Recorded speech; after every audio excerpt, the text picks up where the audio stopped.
So I'll try and stay in the middle of the stage. We better talk about the subject, eh? Next one. Pop the next one. Yeah. I'm going to have to read this myself because I can't see it from there. This is always a bad technique, eh, as a public speaker, reading your own slides. So this is a bit complicated, this quote. I'm trying to fall off the edge. Believing in something doesn't make it true, okay? Hoping that something is true doesn't make it true, eh? The existence of God is not subjective. He either exists or he doesn't. You with me? It's not a matter of opinion. You can have your own opinions, but you can't have your own facts. Now, that comes from some great theologian, maybe. Any idea who came up with that quote? You may or not know this guy. Ricky Gervais? You heard of him?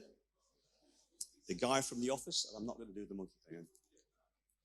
So this is a quote that a theologian called Lee Strobel, who some of you may have read some of his stuff. He used it in his new book, and that book was entitled, Is God Real? And I'd recommend that to you as some background reading. I dipped into that a little bit for what we're looking at today. So if I'm sitting down there with my phone out, I get a bit of a sideways glance there from Marion. And defenses, I guess, for using our phone in church could be, oh, my Bible's on there. I don't trust myself with tech, IT. My Bible's on there, or I'm just making notes there. So Roger makes notes in his little book there. Some people use notes on their phone now. So we don't encourage the use of iPhones in church, but if you've got, who's got an Apple iPhone now? Who's got one? Who with an Apple iPhone knows how to talk to Siri? Now this might not work with a lot of voices, but what I'd like you to do is whip out your iPhone, so you've got permission, and just say to Siri, Siri, is God real? So I'll give you a minute to do that, and see what Siri says to you. Siri, is God real? You've got to say Siri so she's listening, eh?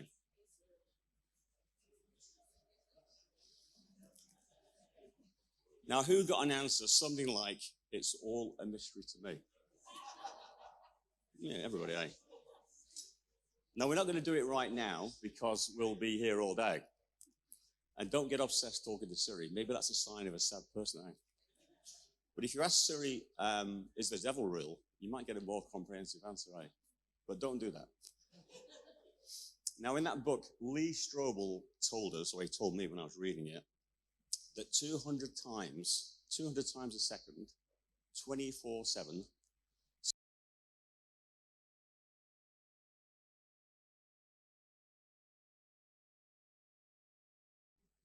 so a lot of people were inquiring about the Lord. And he also estimates that if you put that question into Google, tell me about God, or is God real, you'll get 3.7, you ready for these numbers? 3.7 billion results in 2/3 of a second now. Now, a British billion, you wouldn't be surprised, is bigger than everybody else's billion. So a British billion is a million, but a kind of US and Australian, I think a Kiwi one is 1,000 million. It's still pretty big.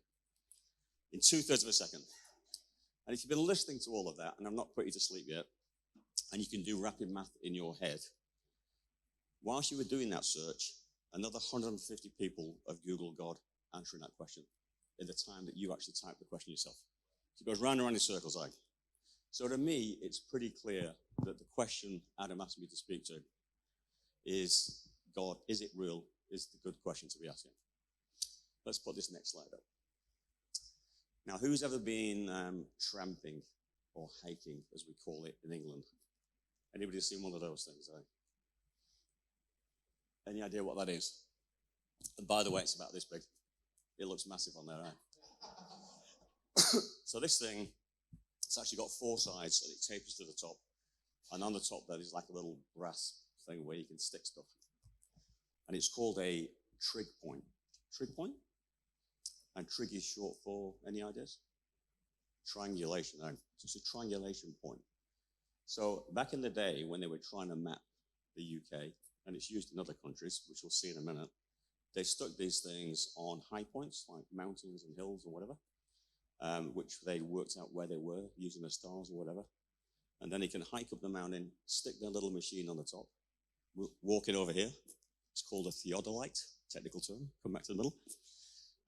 They stick them on there, and they can measure the distances between these trig points, and they can basically map anything out within the triangle that they're looking at out. Make sense? We do have them in New Zealand, don't we, Ange? There we go. You may have seen those. It's slightly different. That's like a cover that comes off, and then you stick the instrument down there. So you see these things around. There's 5,765 of those in New Zealand. Just looked it up, eh? I thought they were to do with maritime navigation, but hey, they're to do with the same system. So imagine every time you want to measure something, you've got to put your theodolite, which is a big instrument, on your back and hike up a mountain. That was kind of a bit hard, really, eh? So now we do things in a slightly different way.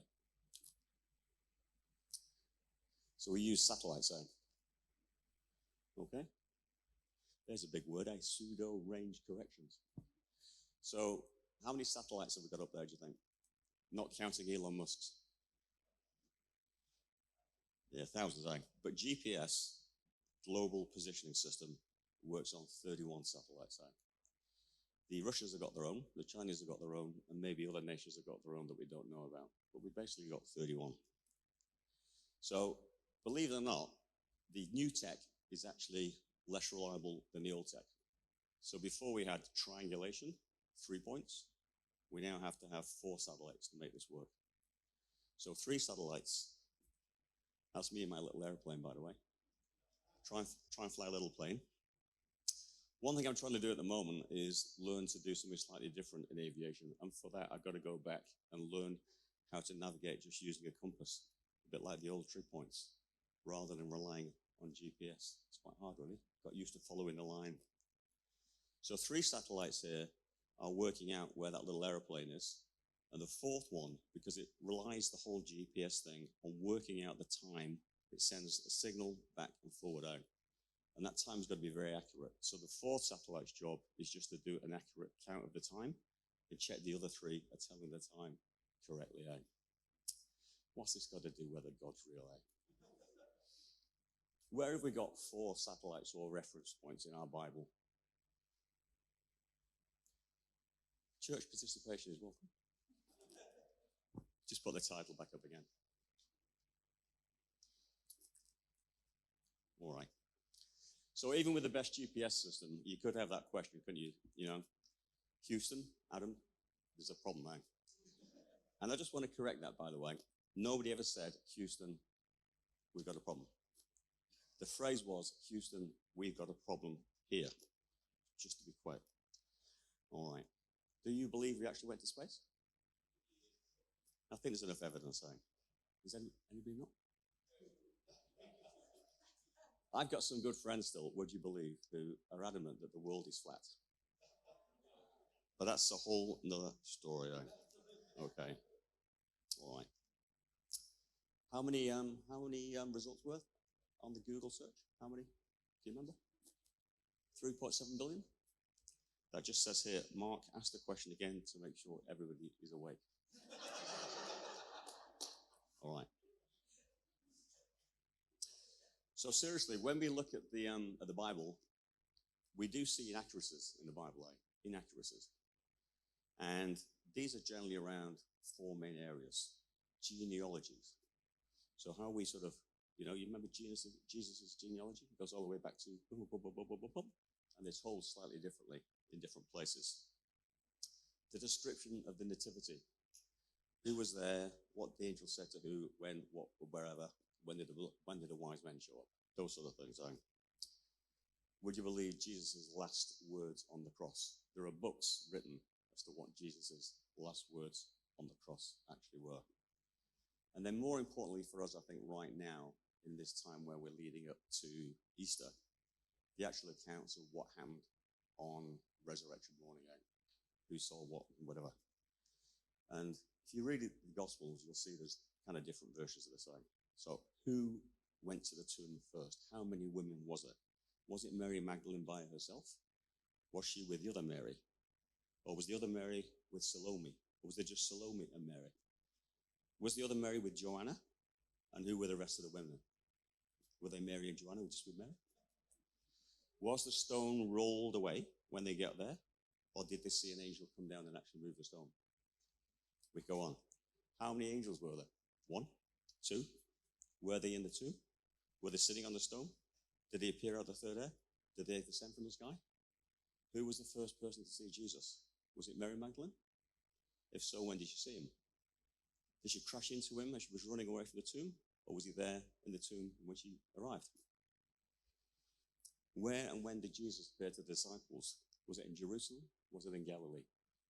And those answers are all correct, depending where you read out. Let's put the next slide up. Oh, go back one. Thank you. So I've replaced my little satellites now with the 4 Gospels there. So we've got, not in the order that they're normally referenced, John, Matthew, Mark, and Luke. So these are where I'm looking to get my position correct and answer my question, is it all real? But before we get into that, I just want to look at how we actually recall details. Why are those descriptions sometimes different? So I got here a little bit earlier, and I can't remember who the first person I met. When you came in, Kylie, who was the greeter that first said hello to you? Mark, can you remember? Who said hi to you first? Any idea? Did anybody tell me the name of the greeter who shook their hand on the way in the door? Ian. Was Ian the only greeter, or was there another one? You know what I mean? So I can't remember who I said hello to on the way in. I can't remember. I think the first person I spoke to was Angela, because I was nervous and I wanted to get my slides right out. So as we came in the church, we all had a different experience. Who was our greeter? Can I remember the name of that person? Just because I said hi to one greeter doesn't mean there weren't 2. There might have been 3. There might have been 4. But I spoke to one and I remember that one. You see what I'm trying to say? Yeah. If I said to, why have I forgotten your name? If I said to Tiana, I walk over there and I whisper a little sentence into her ear and ask her to share it on that side, and it eventually works its way over here, and it ends up right down at the back there with somebody I can't really see because the lights are quite bright. Scary, eh? That message is not going to be the same. I can almost guarantee it when we get down there from here. The way we transmit messages across our church. And then you can look at how we tell stories within family groups, eh? So when I first came to this church, I had no idea who anybody was and still struggle with names. So I became a greeter, and I still can't remember people's names. It took me a while to work out where the various, I was going to say clans, but that's a bit of a scary phrase, where the various family groups, Whakapapa, how the genealogies work in our own church. And the one I've kind of nailed, I think now, is the Belucci family down here. So we've already talked about Aaron and why he sticks in my mind. But I'm just going to use the Beluchis as an example of how we might recall things out. And I've kind of asked the Beluchis permission, sort of. A bit like me being volunteered out to do this, eh? So the event we're just going to think about real quick is the birth of the musical genius, which is now Ben Belucci. Now, you might remember from the Bible that God determined that childbirth for women was not exactly going to be a happy, laughy experience. So it's some time since Ben appeared on this earth. Are you prepared to say how long? 37 years? But I reckon if we asked Jeanette to tell us about it, she might well be able to. And she might tell us some grisly things about your birth, but we don't need to know about those today. Now, if I asked Jeff to tell me about Ben's birth, it might be a bit different story, eh? Were you there?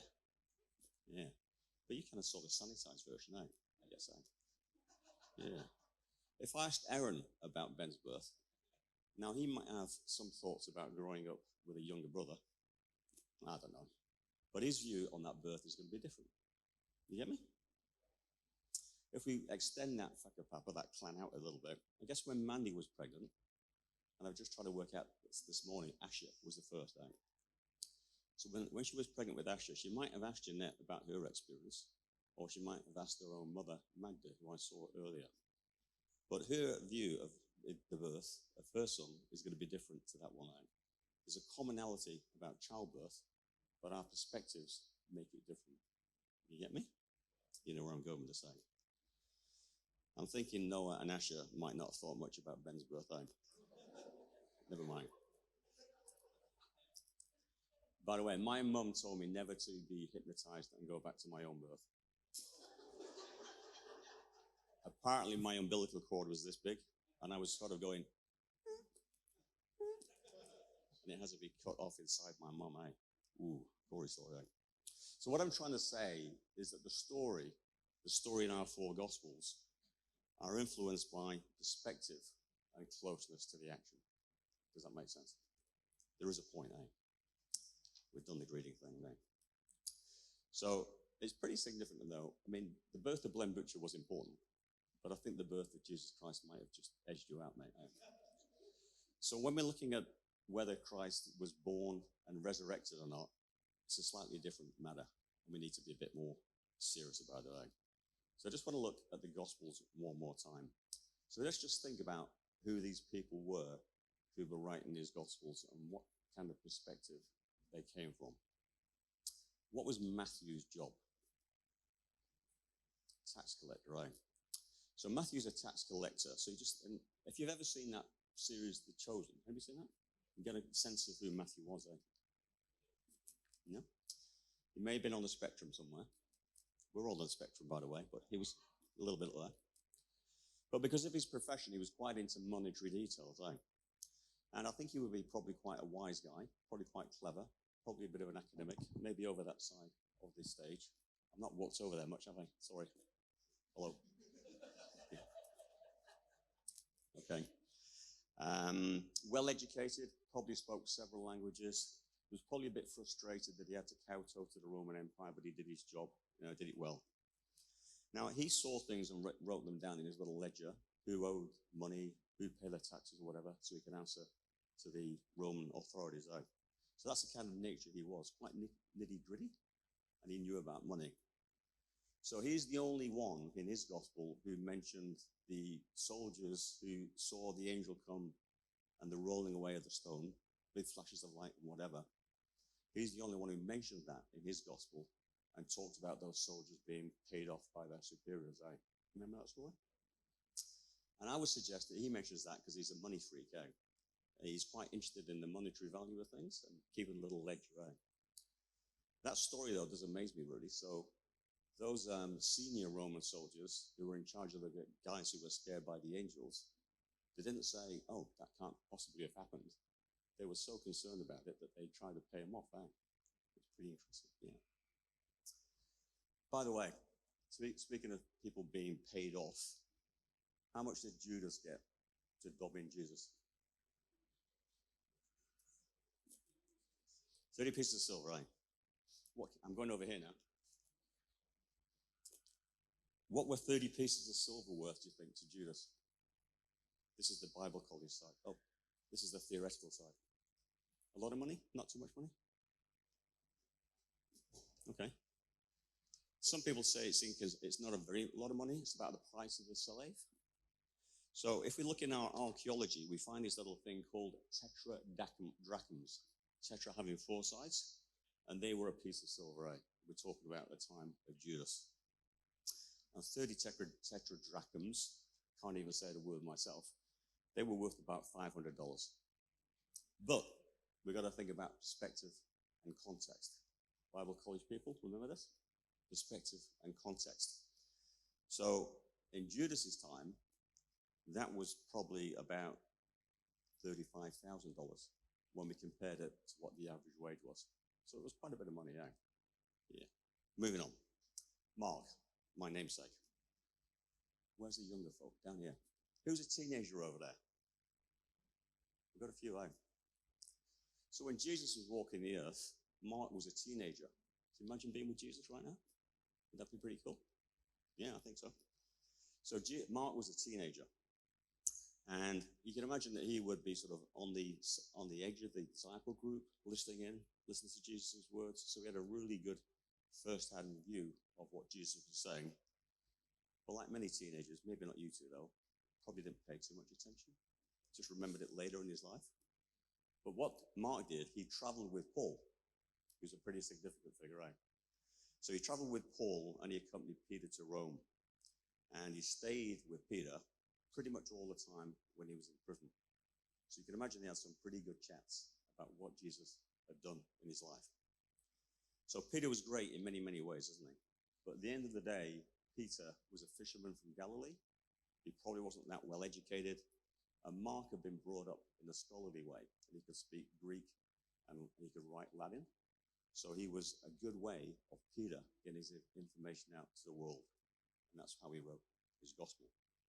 So the Gospel of Mark really wrote down the observations and the memories of Peter, one of those original disciples. What about Luke? So Luke didn't know Jesus. He knew God. He didn't know Jesus at all personally. He became a follower after Jesus had died and been resurrected. Of course, Paul learned the gospel like everybody else did. Now, he'd been a physician, a doctor.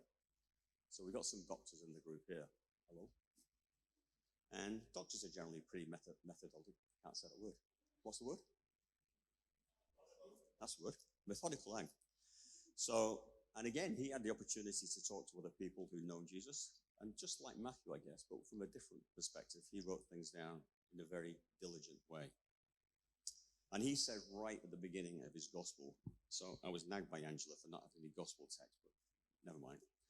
He writes at the start of his gospel that he was carefully investigated everything.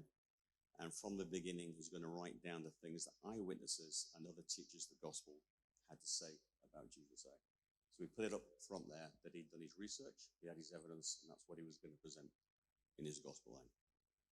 All good? So a really good source of answering the is it real question. And then John, was he a disciple?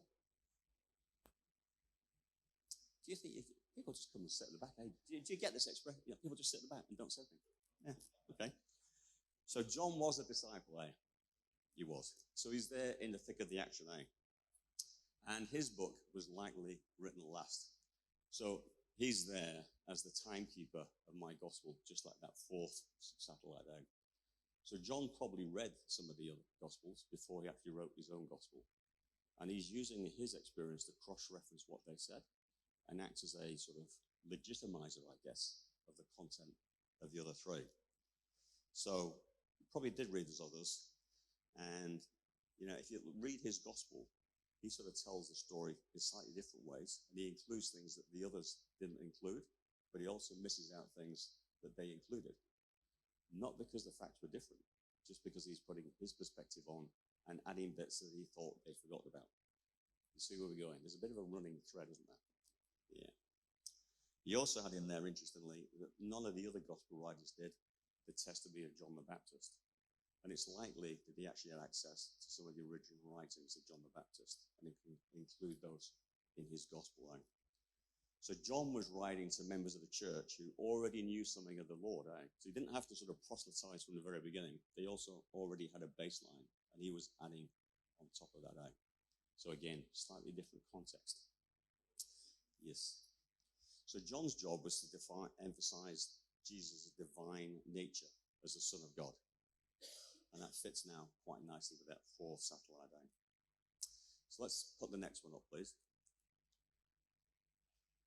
Let's go in. Here we go. Can you see that from the back? I have to go over here again, just to read my own slide. So this is a little summary of where the four gospel writers were all coming from. So they had a different perspective. They weren't all trying to tell the same story in its infinite degree of accuracy. So Matthew's own mission to himself was to give the gospel of what Jesus actually did, right up to the point. He was more interested in what happened before Jesus was crucified, although, of course, he was interested in the resurrection. So he had quite a structured way of telling things, and we talked already that that was pretty much due to the way he used to conduct his life as a tax keeper. And then we have Mark, the most dramatic. And he was concerned about the suffering Son of God. So this whole thing that we can talk about for days and days on end, how God came to earth as a baby and grew up and was crucified as a man. All that debate around, was he a man, was he divine, all that stuff. So he was very interested in the Son of God being crucified and what that meant. Luke, his gospel was the savior of all people, and it was the most thematic. So lots of themes about Christ's life. And then down the end there, right at this end, falling off the edge of the stairs, John was the most theological. So the most sort of evidence-based, because he had the chance to review the other gospels and add in his bits. So he's that fourth timekeeping satellite, to use my message there. So you can just move on. Flick the switch, Angela. Thank you. So for me, the ultimate nail in the coffin of people talking about discrepancies, and I use that phrase in a very serious way now, is just thinking about what happened to these disciples and the gospel writers as they ended their days on earth. There's some pretty, we're not going to need little youngsters in here, are we? So, just as an aside though, even though I said we'd be serious, my dad used to ask us some weird things, Church of England minister, First off, I had a little thought one day that I might go and be a vicar like him, and he dealt with that by sending me to live in a monastery. So I changed my mind on that. The town we used to live in had a big sort of town square. It was called Mersey Square. The River Mersey kind of flowed around it. And he said to us one day, great conversation we had, if an army like Hitler's SS came marching down the street and demanded that all the Christians came out of their houses to be marched down to Mersey Square for judgment, would you go? I'm not sure what my answer was, But that was the truth for these people, for the disciples and for the gospel writers, So let's just look at them all, Peter and Paul. They were both put to death around AD 66 for their belief. Paul was beheaded and Peter was crucified upside down. Not only was he prepared to be crucified for his faith, he felt it was not proper for him to be crucified in the same way as Jesus. So let's just crucify me upside down. That's some kind of commitment in an interesting way of using that word, And don't forget, Paul wrote all the epistles when he was in prison. I used to have this idea of Paul sitting there at his little desk with his quill pen, knocking out the epistles. He was actually chained up in prison, perhaps. Andrew, he preached in an area now covered by Russia and Turkey. And then he ended up in Greece, proclaiming the gospel again. And they thought, we'll crucify him as well, because we don't really like what he's saying. Thomas, he was an active prophet, disciple, proselytizer in Syria. And he got as far as India. And he was killed there by 4 soldiers who were trying to get him to recant his faith, and he refused. Philip, he took his ministry to North Africa and Asia Minor, which is where Turkey is now. Now, he was pretty cool. He managed to convert the wife of a Roman proconsul, so a pretty serious Roman official's wife, converted to Christianity. Do you think the proconsul was too pleased about that? No. Put him to death. Matthew ministered in Persia and Ethiopia. Now, there's some debate about how he ended up.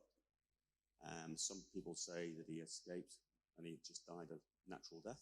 But again, there's a bit of evidence that he was stabbed to death in Ethiopia. We're just halfway through. I'm watching the clock. Don't worry. We're halfway through the list, by the way, not the message. Bartholomew. Now, he went to India with Thomas, and he worked in Armenia, Ethiopia, southern Arabia. And there are several accounts of him being put to death as a martyr also. Simon, the list goes on. He ministered in Persia, which is where Iran is now, and he was killed after refusing to sacrifice to their sun god. Let's just move on. Matthias. Who was Matthias? He's kind of like the sub for Judas. Sounds a bit demeaning, but he was brought in when Judas was without, He went to Syria, and lo and behold, he was burnt to death for his faith. John likely did die of old age. But there are some references to John from non-Christian writers, and they're out there, A historian called Tacitus, and he was suggesting that, I don't know how this happened, miraculous, that John actually survived being boiled in oil in Rome. And then he was sentenced to work in the mines of Patmos. So imagine him down a mine, and these breaks, he actually wrote Revelation there, right? So he wasn't having a fun time when he wrote Revelation, right? Yeah. Mark, my namesake, he died in Alexandria, Egypt. This is probably the most horrible story. He was dragged by horses through the streets until he died, and was alleged to be praising the Lord with his last breath until he could no longer do so. Luke was hanged in Greece as a result of his preaching. Now, if you're asking me to defend my faith, that's a pretty significant ask to go as far as those people did. I think, if anything, that's a real proof of the it. Please come back, Ben. There's more than 66,000 manuscripts out there which talk about Jesus being alive on our world, in our earth, and that's more in terms of text than any other really historical figure in that time. 66,000. The early accounts of the resurrection and prophecies predicting it were reliably transmitted through history, and we can see that when we reference the Old Testament to the New Testament. Think about it. In the first centuries after Christ's death, there was no political movement that the Christians had. They didn't have an army, there was no military power, but somehow a small band of disempowered Jews who now came to faith in Christ managed to anchor our faith in a way that it exists and lasts today. And that's because they believed it was real.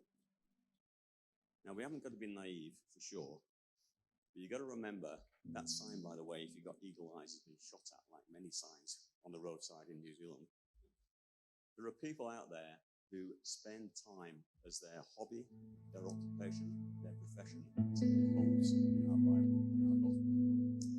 And they'll do everything they can to discredit it in ways that I described earlier on. And we have to remember that, You know, depending what news channel you read, you'll see a different view of life, what's happening, wherever we look in the world, People spin their story. So our faith is subject to active undermining, and people will pick holes. The discussions suggesting it isn't real tend to be about apparent discrepancies in our Gospels and other accounts. But as I've tried to do, if we look at them carefully, and we consider the perspective and where the Gospel writers were coming from, it's pretty easy to clear it up. Next time when you're reading your Bible, or somebody asks you, what about the inaccuracies or the conflicts in those Bible accounts? Just think about these main areas. Is it about paraphrasing and interpretation? Is it about abbreviation and omissions just because they didn't think that was relevant, not because it didn't happen? Is it about reordering of events and sayings? Is it about reporting similar events in a slightly different way? Like those people who came before us, we can trust the veracity of those gospel statements. They didn't go out of their way to mislead us. They just wrote in a different way, from different perspectives, and in reference to the message they were trying to convey. And that's the kind of stuff we look at Bible College. So if this does interest you a little bit more, and you want to wander to that edge of the stage, we'd be more than willing to have you. I'll just leave you with a final thought, though. Here's the thing. That's a Pringleism, by the way. We haven't learned much of Phil Pringle recently, So Phil Pringle was the founder of our church. He believed that it was real, And he used to say, I'm sure he does still say, here's the thing. I don't think the troops are going to come walking up that slope on Easter Sunday morning. But if they did, what would we say? I've just been dragged here by a mate.